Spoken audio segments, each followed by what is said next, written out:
The city of Napier is 300 kilometres north of the capital city of Wellington on the east coast. Hastings is 20 kilometres south of Napier. On the morning of February the 3rd, 1931, at 10:48, the district was shaken by an earthquake of the magnitude of 7 3/4 on the Richter scale. The epicenter being 20 kilometres northwest of Napier. This was the first earthquake of a high magnitude in a populous area since the European settlement of New Zealand.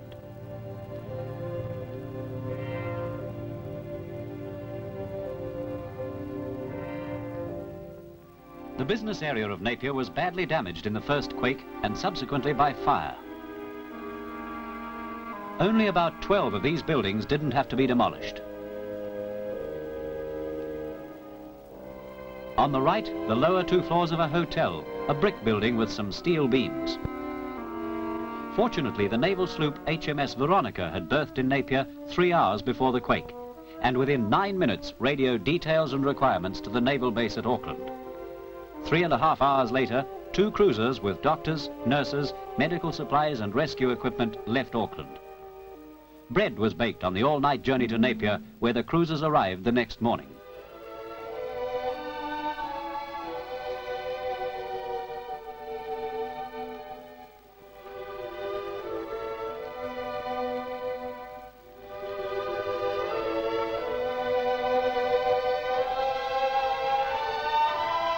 Most of the damage was done by fire. It started in 2 pharmacies with naked gas flames and, of course, much inflammable liquid. At the hospitals, all wards were damaged, and a temporary hospital was established in this park. 1% of the population, some 250 people, were killed. Only 2% were cot cases. Many hundreds, of course, were slightly injured.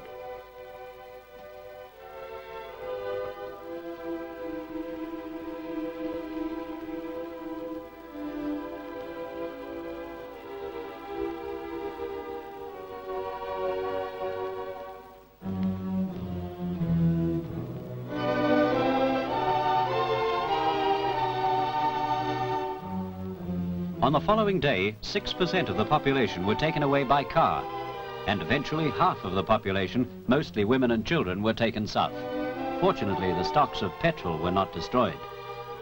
House damage was mostly confined to chimneys, but owing to the large number of subsequent quakes, people preferred not to live indoors.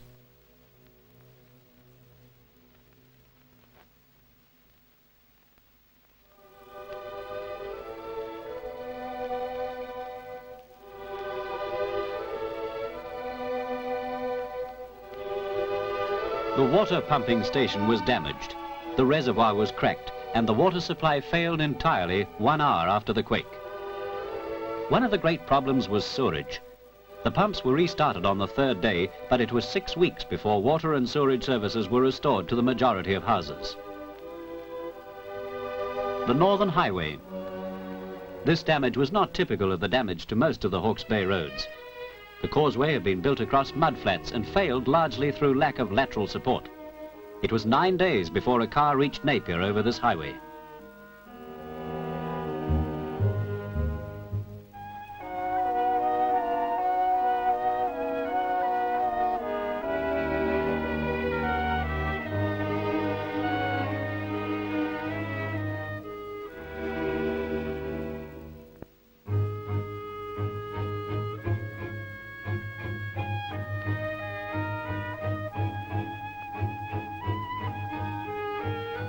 The railway to the north had been in use for only a few years and was restored many weeks later. The railway south to Wellington was in working order 2.5 days after the quake.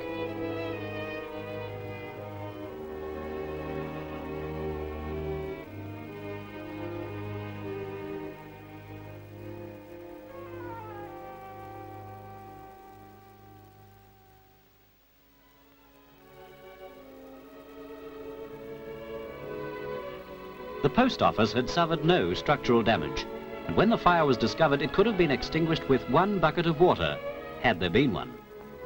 Telegrams were sent by aeroplane for the first week. In addition to the official radio transmitters, the New Zealand amateur transmitters did sterling work. Lime mortar was used in brickwork instead of cement mortar. For reinforced concrete instead of good clean sand, limestone sand had been used which reacted chemically with the cement. No cases were seen of reinforcing rods pulling through concrete.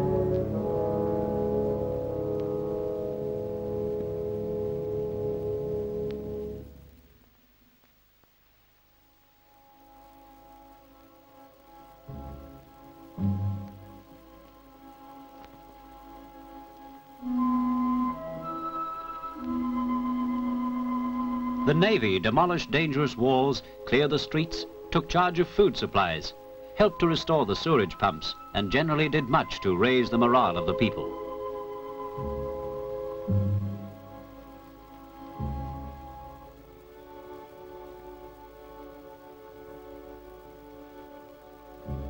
Very typical of the damaged buildings was the collapse of the outside walls because they were not adequately tied in.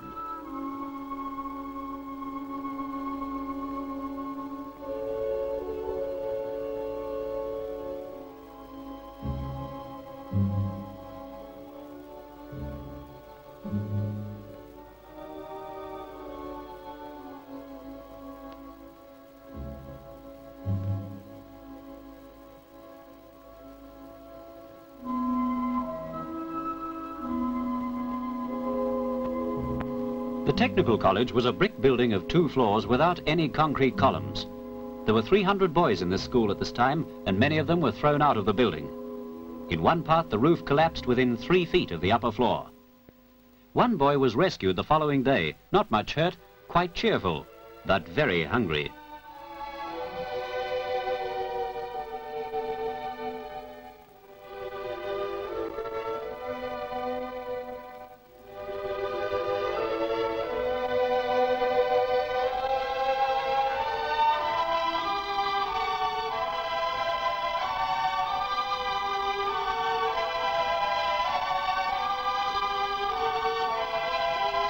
At the Napier Hospital, no patients were injured, although all the wards were damaged. Unfortunately, the nurses' home, a 4-storied brick building, collapsed, and many nurses who'd been on night duty were killed while asleep. In Hastings also, a temporary hospital was established, and on the day of the quake, 66 operations were performed with full facilities.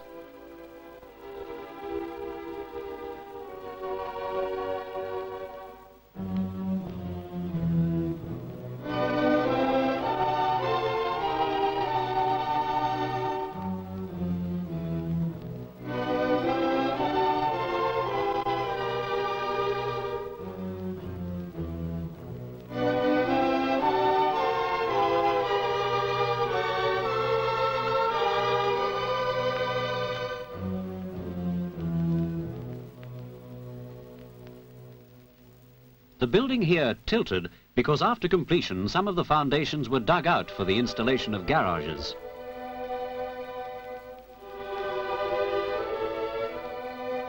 This cliff was of strong limestone, and the sea reached this wall at high tide prior to the quake. Fortunately, no one was on that portion of the highway at the time. The uplift was about 2 meters.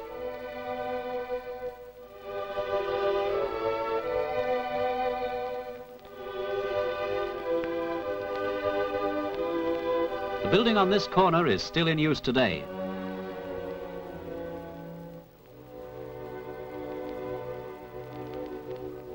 The one of 3 floors further along had to be demolished.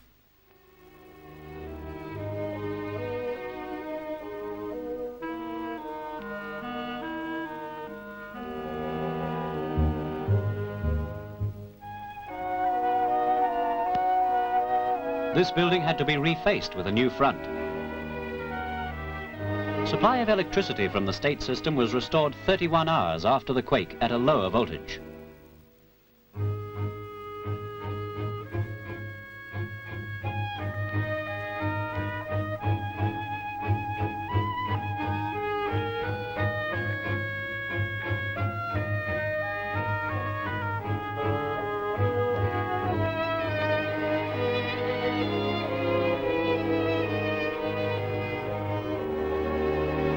In Hastings, 20 kilometres south of Napier, the Methodist Church.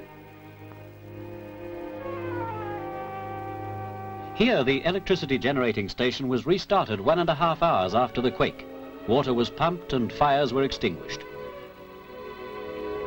10 hours later, another severe shake put the generator out of action and fire spread through one block.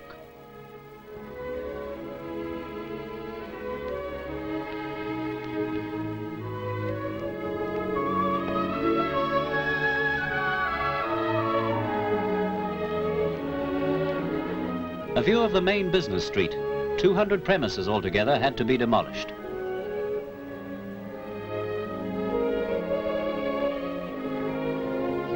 The moral is, don't run out on the sidewalks during a quake. One man was buried under a heavy concrete beam and rescued by the only salvage truck in the city. Several well-designed, well-constructed buildings, both in brick and reinforced concrete, not shown in this film, suffered little or no damage.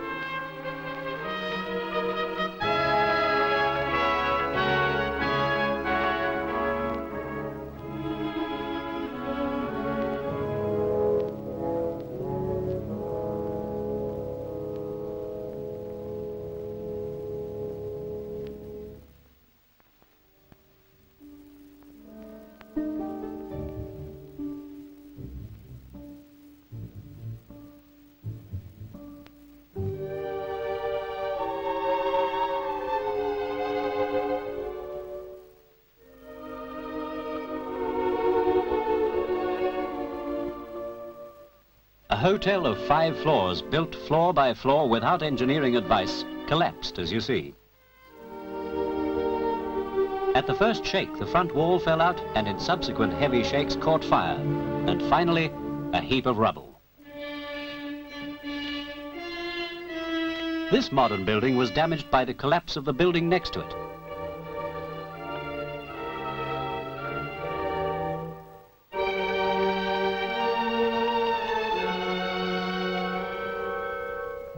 The 2-floored building in the center is still in use today.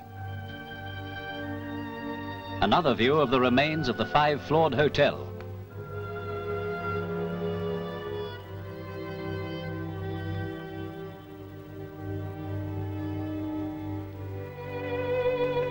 The clock tower of the Hastings post office was 20 meters high.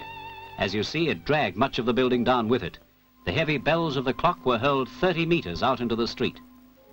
In the first mail delivery after the quake, the income tax demands were sent out. There was no earthquake building code in force in New Zealand at the time of the disaster. The faith of the people in the district is shown by the 2 new cities which arose from the ruins of the old, constructed to a rigid building code.